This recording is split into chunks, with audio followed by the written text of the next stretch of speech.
श्री रामचंद्र कृपालु भज मन हरण भव भयदारुणम्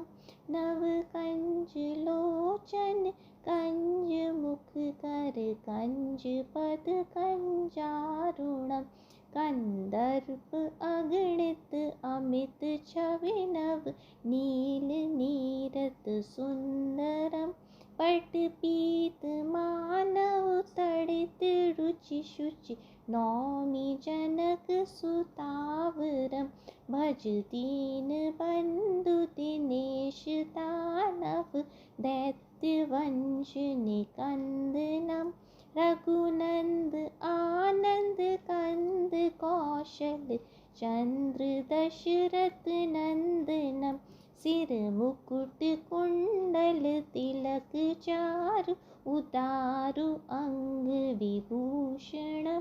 आजान भुजु शर चाप धर संग्राम जित खर दूषण इति वदित तुलसीदास शंकर शेष मुनि मनरंजनम मम हृदय कंज निवास कुरका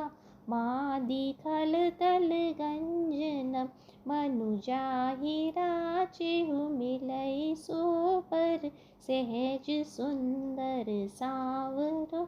करुणानधान सुजानशील स्नेह जानत रावरो एहि भांति गौरी असीस सुनसिय